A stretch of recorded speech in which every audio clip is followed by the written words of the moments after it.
الله بالخير.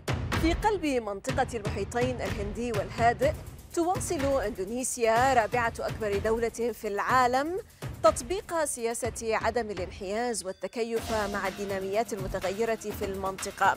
تقرير التحليل الاستراتيجي لإندونيسيا مستند يشرح كيف تفرض الدولة الأرخبيلية توازن القوى مع النفوذين الأمريكي والصيني في منطقة جنوب شرق آسيا. فما هي استراتيجية إندونيسيا البحرية؟ وهل تستطيع أن تحدد مستقبل آسيا؟ كيف تتجنب إندونيسيا فخ الديون للحفاظ على سيادتها؟ ما هي حصتها في نظام عالمي متعدد الأقطاب؟ وهل تدفع أكبر دولة مسلمة في العالم ثمن تضامنها مع القضية الفلسطينية؟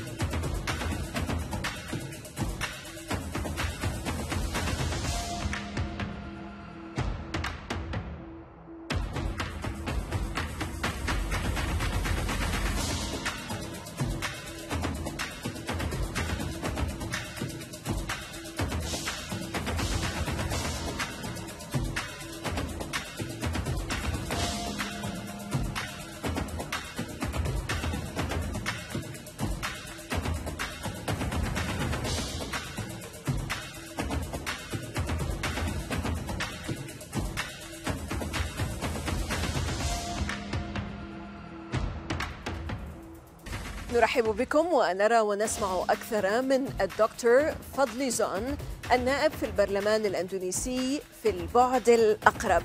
هذه الميادين وأنا زينب صفار، خليكم ويانا. Fadli Zon, member of the Indonesian House of Representatives, chairman of the Committee for Interparliamentary Cooperation, vice chair of the League of Parliamentarians of Al-Quds, former Deputy Speaker of the Indonesian Parliament and Vice Chairman of Gerindra Party. Your Excellency, Dr. Fadli Zon, salam and welcome to Al Mayadeen. This is the Proximate Aspect, and I'm Zainab Al-Safar. So good to have you, sir. Thank you very much. Assalamu alaikum. Wa alaikum salam. Wa alaikum salam. Wa alaikum salam. The U.S. Department of Defense 2018 National Defense Strategy highlights, Dr. Zon, the importance of working with regional allies and partners in order to manage China's rise as a strategic competitor to the U.S. in the Indo-Pacific region. In your perspective, sir, is this rivalry in the region the reason that offers Indonesia leverage in international affairs? Well, thank you very much for having me, Sister Zainab. First of all, I think it is very important. Also, I would like to briefly maybe state it about the Indonesian foreign policy. So in order to have our basis comprehension of today's Indonesia relation with US and China as well as other countries. One of our prominent founding fathers, the late Muhammad Hatta, said that we should have this rowing between two reefs. Yeah, in Indonesian call it mendayung di antara dua karang. So we must remain the subject who reserve the right to decide our own destiny and fight for our own goal, which is the independence for our whole of Indonesia. And also the basis of our foreign policy is our national interest. So therefore, it is very obvious that Indonesia foreign policy is designed to be a player, not being played by any party. In other words, our foreign policy is independent and active.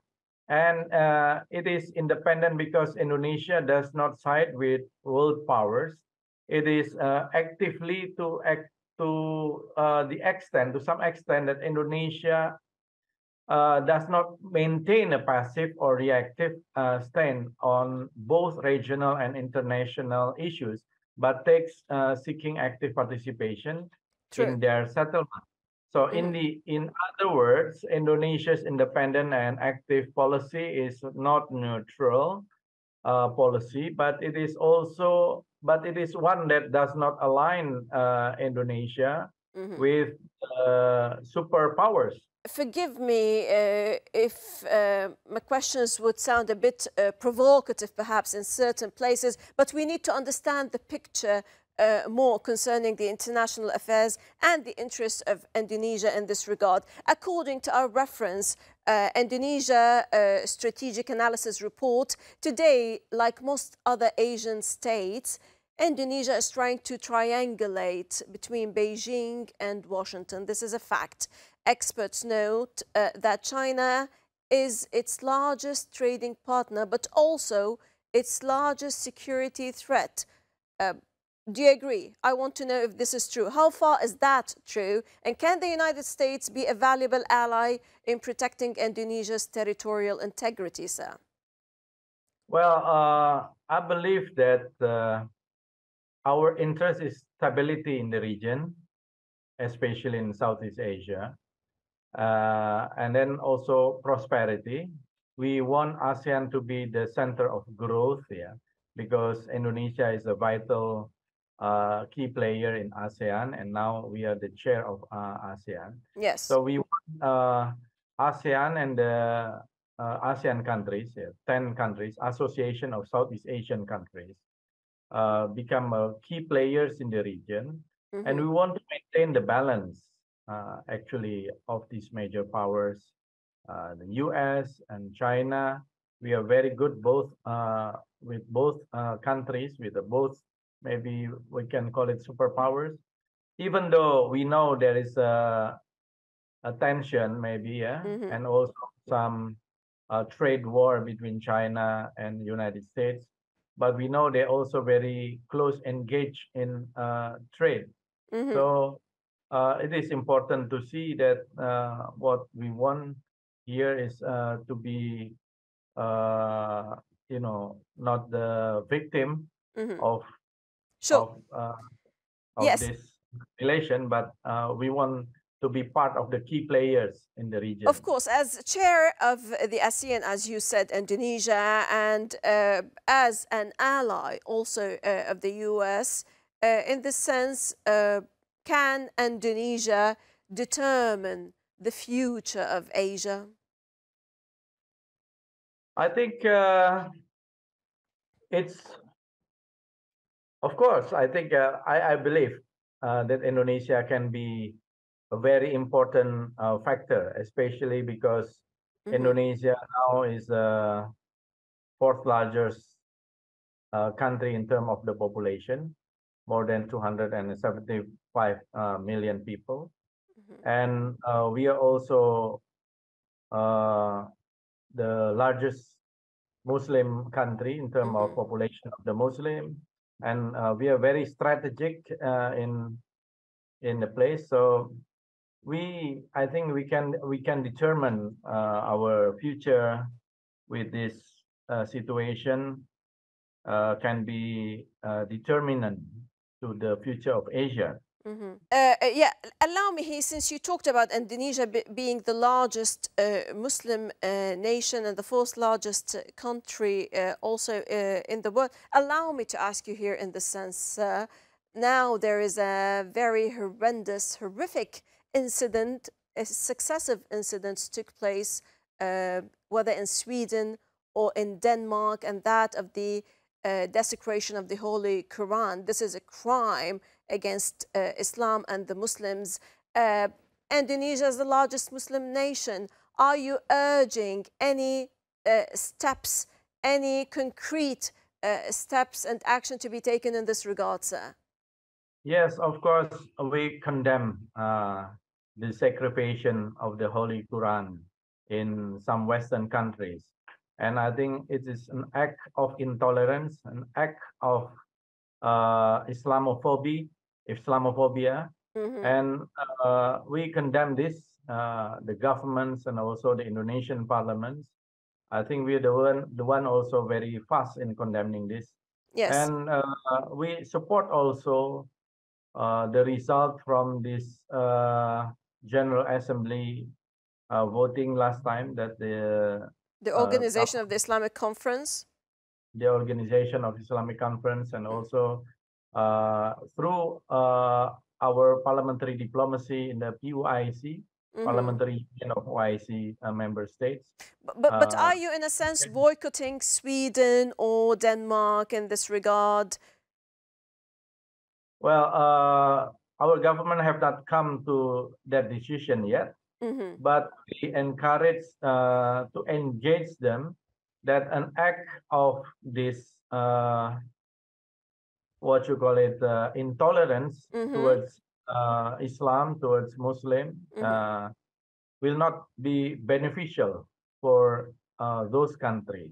Right. And I think we have to talk to them that this is not an act of freedom of expression or Exactly. expressing democracy, but rather this is a violation of democracy itself, a violation of tolerance, and an act of Islamophobia. Exactly. Now, Indonesia's economy is expected to keep growing, sir, since it is heavily investing in infrastructure. Indonesia is also optimistic about the Chinese BRI, the Belt and Road Initiative. China's lending filled a funding gap, but can Indonesia avoid a debt trap? How can this engagement with the Belt and Road serve to protect Indonesia's interests and maintain its sovereignty at the same time? After economics and trade, of course, the health sector has become a priority focus of Beijing's engagement with Indonesia. Do you believe that China is expanding its health diplomacy in Indonesia? Yeah, I think, of course, we have to be cautious when you mentioning about the debt trap. Yeah, and but I think the initiative itself, it's economic potential for Indonesia and some other countries. This Belt and Road Initiative can bring number of countries, including Indonesia, to prosperity. But of course, there is also some concern about the death threat, giving example of some other countries. But as you know, the BRI is a colossal Chinese infrastructure project that stretches across the globe, including Indonesia. And projects under this initiative include the Jakarta-Bandung high-speed train, which is slated for operation this August in Indonesia. So yes, we have that also, but I think we can still manage this, yeah, to some extent. I observe we are still far away from the debt trap. So we believe the engagement, economic engagement with China should be a mutual benefit for both of us both and also nations. some other. Yeah, both. Right. Yes. Now, the government of Indonesia is making plans to create a new formal Coast Guard agency to take on and augment the capabilities of its existing maritime security agency. Indonesia, Dr. Zon, as a maritime power, what is its vision on the one hand, and what are its strategies and impediments or obstacles ahead? Well, Indonesia as an archipelagic country with more than 17,000 islands is perceived as one of the greatest global maritime powers now. So such potential has not happened and still really needs more efforts. And we have this global maritime fulcrum vision in 2014. At that time, the vision raised national awareness that further got the international attention. So this maritime potential maritime power should be, I think, should be our priority now, and we would like to see the cooperation with some major players in the region. of course, with China, with the United States, and with other countries, and uh, making this maritime strategic place become not only potential but powers. Yeah. Sure. Now, Indonesia has accepted the Quad and the AUKUS as facts of life, but recently, Indonesian president urged these groupings to be supporters of efforts to build peace and stability in the region, espousing engagement, not containment. Could Indonesia, with its fellow Southeast Asian countries, help bring China and the US back from the brink, as some might argue? Well, I think all these groupings should be, yeah, in our perspective. Indonesia make ASEAN as our priority. So all these groupings, like what you mentioned, BRICS, Quad, AUKUS, and other groupings in the region, should maybe in our case should follow the interests of ASEAN.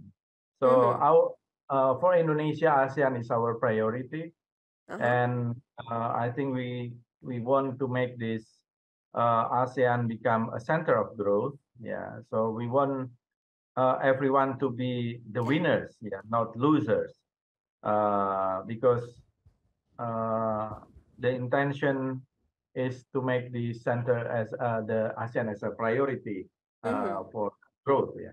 Right. Now, we live now in the multipolar moment, Dr. Zong. Can Indonesia be a strong pole in a multipolar region? What's Indonesia's stake in a multipolar world order, and what role might it play on regional security issues? Well, as I mentioned earlier, in the multipolar world, we have to have a balance of power. Yeah. Sure. So Indonesia can be the key player in making this balance, especially in the region. And we believe that Indonesia can be the fulcrum also of this balance of power to make the better world, to make a peaceful world, and to avoid conflicts, and especially to avoid wars. Yeah. Sure. So Yeah. we will concentrate especially in enhancing the positive cooperation between our countries and other regions. Right. Now, history shows that many developing countries have experienced economic injustice. Global South countries have the right to be part of the global supply chain and be free from trade discrimination and debt traps. In the sense, Dr. Zon, should Indonesia join BRICS, including Indonesia as a new member, may offer potential benefits to also for the BRICS countries, right? Yes, I believe, yeah, in my own perspective, that Indonesia should join BRICS because I think it is important for Indonesia to be part of this very potential alignment. And as I mentioned earlier, for us, the most important thing is the national interest. And to be part of the BRICS, it can make also the balance for our nation to the global groupings. And I believe also in the future, and then even now, even Indonesia was once the founder of non-aligned movement, but our foreign policy should be now moved to multi-alignment rather than non-alignment, to multi-alignment. So with multi-alignments, we can have more friends and also potential to Interesting. Yeah, Well, to take the balance. Yeah. yes, sure. Well, Indonesia and the Indonesian civil society have long been staunch supporters of Palestine. Indonesia had refused to host the Israeli team at the Under-20 FIFA World Cup, also recently in the wake of the deadly Israeli aggression, attacks and violence in Jenin. Jakarta called on the UN Security Council for the immediate implementation of all of its resolutions related to Palestine. Tell us more, sir, about Indonesia's unwavering support for Palestine. Regarding Indonesian stand for Palestine, I think Indonesia remains committed to championing Palestinian rights, and Indonesia has very strong support for Palestinian struggle to meet their fundamental rights for self-determination, and especially for pursuing and preserving the hope for the creation of a sovereign, independent state of Palestine. And with Al-Quds, of course, with Al-Quds, with Jerusalem as As the the capital capital, yes. of Palestine. So I think in this sense, in this stand, Indonesian people, Indonesian government, and Indonesian parliament, we are in the same line, and we are very we have a very strong stand on this matter, including what you have mentioned. We uh, we even sacrifice as a host of World Cup, at that time, a couple months ago, because our principle to maintain our position towards Palestine. Right. Now, in Bangkok in 1967, when Thailand's foreign minister helped forge an agreement to end hostilities between Indonesia and Malaysia, there and then it was at this meeting that the concept for one of the world's most successful regional organizations or groupings was born, the Association of Southeast Asian Nations, or ASEAN. Is the clear, vivid regional consciousness in Southeast Asia beginning to take hold in the Middle East, with Beijing's agreement to normalize relations between, to mediate, of course, to normalize relations between Iran and Saudi Arabia? And is there a role for Indonesia to play in this rapprochement? I think we are very grateful with this initiative, and of course, we support this, and also the ASEAN countries, I think, support this initiative because it will make our region, especially in Asia, become more peaceful and stable. So, as you know, the ASEAN countries, now we have also trouble with one of our member, Myanmar, because we have not resolved the situation in Myanmar after the military coup 2 years ago, and now occupied, the government occupied by the military junta, and we have some ongoing problems with the refugee of Rohingya in Cox's Bazar in Kutub Palong in Bangladesh. With the flow of refugees from the Rohingya into various nations too. It's more than 1 million people. So this is also one of the issues that we will discuss during the AIPA assembly next week. AIPA is ASEAN Interparliamentary Assembly, which will be held in Jakarta this coming week. And one of the issue in the political committee will be discussed is about we will discuss about this implementation of 5-point consensus by the Myanmar. Right. Dr. Fadli Zon, member of the Indonesian House of Representatives, thank you very much, sir, for this interesting discussion. Always a pleasure to have you, sir. Thank you very much. Assalamu alaikum. Most welcome. وعليكم السلام.